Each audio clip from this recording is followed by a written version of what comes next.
बिस्मिल्लाहिर्रहमानिर्रहीम। इसमें मोहम्मद इरफान अफजल और आप देख लें यूनिवर्सल वीज़ा गाइडेंस। तो मैं लेके आता हूँ आपके तमाम इमिग्रेशन मसाइल का हल। तो जिन दोस्तों ने इस चैनल को सब्सक्राइब नहीं किया उनसे रिक्वेस्ट है चैनल को लाइक करें, सब्सक्राइब करें और शेयर करें ताकि हमारी कम्युनिटी में इजाफ़ा हो। तो जैसा कि आपको मालूम है आजकल मैं वीक में एक वीडियो लाजमी बनाता हूँ स्टूडेंट वीज़ा के हवाले से। तो आज हम बात करते हैं इटली स्टूडेंट वीज़ा के बारे में।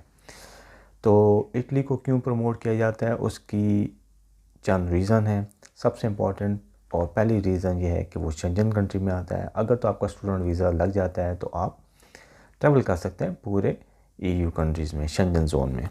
इसके अलावा वहाँ पे लिविंग कॉस्ट जो है कम है, इतना ज़्यादा एक्सपेंसिव नहीं है और परमानेंट रेजिडेंस का ऑप्शन भी अवेलेबल है।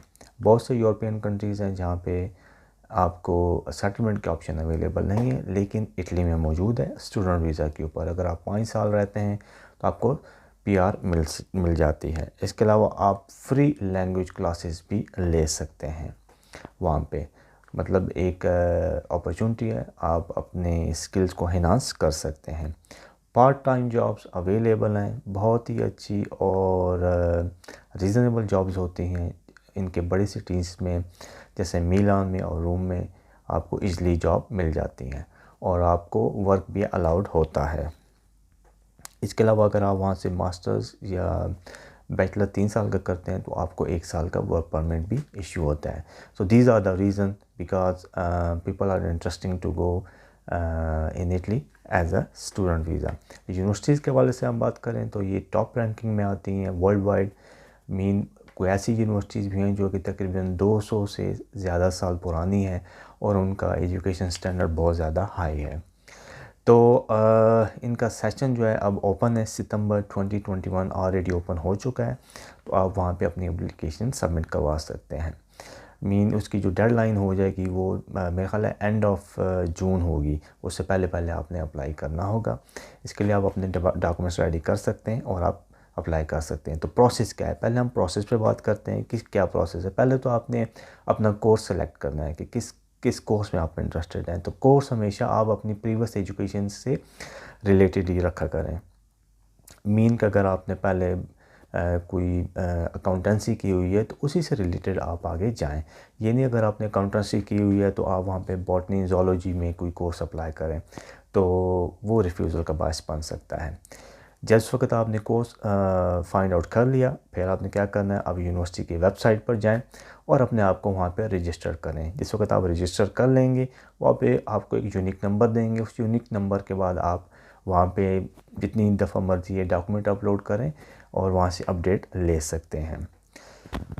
कोर्स के हवाले से अगर मैं बात करूँ कि ज़रूरी नहीं कि आप एक ही कोर्स सेलेक्ट करें, आप 2 या 3 कोर्सेज़ भी सिलेक्ट कर सकते हैं। और चांसेस यही हैं कि अगर आपको ये लगता है कि आपके मार्क्स कम हैं और आपको एडमिशन नहीं मिलेगा तो आप कोई ऐसा कोर्स अप्लाई कर सकते हैं जिसमें लोग इंटरेस्टेड ना हो। क्योंकि जिस वक्त कोई ऐसा कोर्स अगर आप सेलेक्ट करते हैं जिसमें मेजॉरिटी ऑफ स्टूडेंट इंटरेस्टेड नहीं होते तो ज़्यादा चांसेस है कि आपको वो कोर्स ऑफ़र कर दिया जाए। इसके बाद जिस वक्त आपका कोर्स सेलेक्ट कर लिया तो आपने तमाम डॉक्यूमेंट्स अपलोड करने हैं उनकी यूनिवर्सिटी की वेबसाइट पर और आपने एप्लीकेशन फ़ी पे करनी है जो कि नॉन रिफंडेबल होती है। अब एप्लीकेशन फ़ीस कितनी है? एप्लीकेशन फ़ीस 10 से 50 यूरो तक है। मीन के बहुत ही कम है। आप मीन 2 या 3 कोर्सेज़ के लिए भी अप्लाई कर सकते हैं, इतनी ज़्यादा फ़ीस नहीं है। जब आपने ये फ़ीस पे कर दी, एप्लीकेशन सबमिट होगी तो बाज़ यूनिवर्सिटीज़ हैं आपका इंटरव्यू भी लेती हैं और इंटरव्यू में सिंपल से क्वेश्चन पूछे जाते हैं और आपको असेस किया जाता है कि क्यों आपने ये कोर्स चूज़ किया है।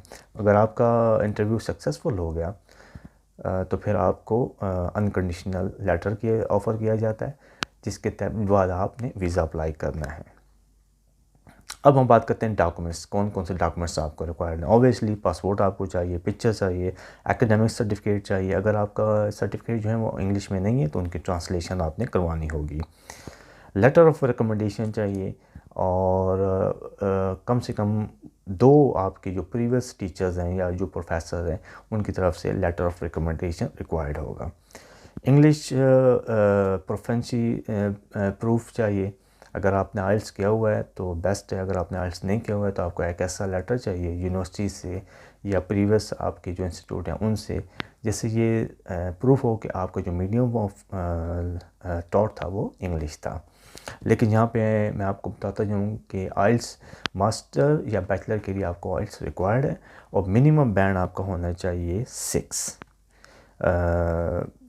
मोटिवेशन लेटर है नेक्स्ट। मोटिवेशन लेटर आपने बहुत ही अच्छा तैयार करना है। हर मोटिवेशन लेटर एक दूसरे से मुख्तलिफ होते हैं। अगर आपने एक कोर्स के लिए अप्लाई किया है, मिसाल के तौर पर इलेक्ट्रॉनिक के लिए आपने अप्लाई किया है तो उसका मोटिवेशनल लेटर डिफरेंट होगा। अगर आपने किसी और कोर्स के लिए अप्लाई किया है तो फिर वो डिफरेंट होगा। तो काइंडली इसको आप देखिएगा। CV होगी आपकी, आपके तमाम डॉक्यूमेंट्स जो है ना वो अटेस्टेड होने चाहिए। अपने अपने मुल्क में जो आपका हायर एजुकेशन डिपार्टमेंट है वहाँ से अटेस्टेड होने चाहिए। तमाम डॉक्यूमेंट्स आपने जिस वक्त सबमिट करवा दिए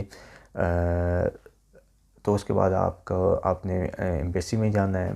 सम of the embassies they are taking interview, कुछ करती हैं कुछ नहीं करती हैं, डिपेंड अपॉन योर फाइल। अगर आपकी फ़ाइल वीक है तो फिर वो आपका इंटरव्यू करेंगे एम्बेसी वाले भी। नॉर्मली अगर आपकी फ़ाइल अच्छी है तो फिर वो इंटरव्यू नहीं करते। अब जहाँ पे द मोस्ट इम्पॉर्टेंट पॉइंट मैं आपको डिस्कस कर रहा हूँ कि कितने परसेंटेज वाला एलिजिबल होता है वहाँ पे एडमिशन के लिए। तो मिनिमम आपके पास 60% आपकी प्रीवियस एजुकेशन होनी चाहिए, में मार्क्स होने चाहिए, तो आपको एडमिशन आसानी से मिल जाएगा। बैंक स्टेटमेंट के हवाले से मैं बात करता हूँ, क्योंकि 2 इशू होते हैं बैक होम से लोगों को, इंग्लिश लैंग्वेज टेस्ट और बैंक स्टेटमेंट। इंग्लिश लैंग्वेज का मैंने आपको बता दिया, अगर आप शॉर्ट कोर्सेज में जा रहे हैं तो आपको इंग्लिश लैंग्वेज का सबूत देना पड़ेगा कि आपका जो मीडियम ऑफ थॉट था वो इंग्लिश था। अगर आप हायर एजुकेशन के लिए जा रहे हैं, बैचलर या मास्टर डिग्री के लिए, तो फिर आपको 6 बैंड रिक्वायर्ड होगा। बैंक स्टेटमेंट का फार्मूला मैं आपको बता देता हूँ कि आपके पास 460 यूरो पर मंथ के हिसाब से होने चाहिए, और आपके 1 साल के आपने बताने फंड्स आपके पास होने चाहिए। 460 मल्टीप्लाई बाय 12, तो जो भी अमाउंट आती है उस फिगर को आप निकालें। जो एक्सचेंज रेट होगा उसके मुताबिक आप देखें। तो आजकल जो एक्सचेंज रेट इसके मुताबिक मेरा हाल 11 से 12 लाख पाकिस्तानी रुपयों की बन रही है स्टेटमेंट। तो ये आपने प्रूफ करना होगा कि ये 6 महीने तक आपके पास मौजूद हैं। अब बैंक स्टेटमेंट के हवाले से मैं बताऊं कि किसकी बैंक स्टेटमेंट चलेगी। आइदर तो आपकी पर्सनल चलेगी, पर्सनल नहीं है तो आपकी पेरेंट्स की चलेगी, या आपकी गार्डियन की भी चल सकती है। अब गार्डियन कोई भी हो सकता है, ये एक्सेप्टेबल है। यूके में एक्सेप्टेबल नहीं है थर्ड पार्टी, लेकिन यहाँ पे एक्सेप्टेबल है।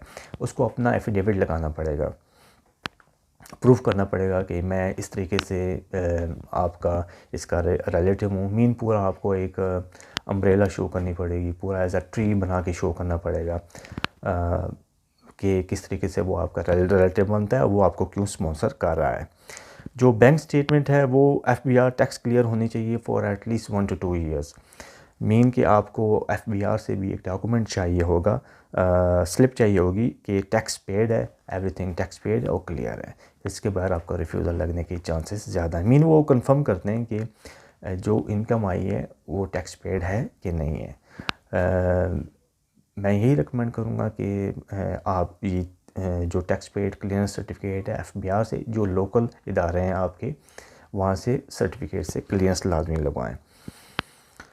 इसके अलावा वहाँ की जो यूनिवर्सिटी फ़ीस है वो इतनी ज़्यादा नहीं है। अगर पब्लिक यूनिवर्सिटी में आप जाते हैं तो मिनिमम फ़ीस है, अदरवाइज़ जो उनकी फ़ीसें हैं वो पर सेमेस्टर की अगर आप देखें, जो पब्लिक यूनिवर्सिटीज़ हैं वो 500 यूरो से 1000 यूरो तक हैं पब्लिक यूनिवर्सिटीज़ की, लेकिन प्राइवेट की फ़ीसें हाई हैं।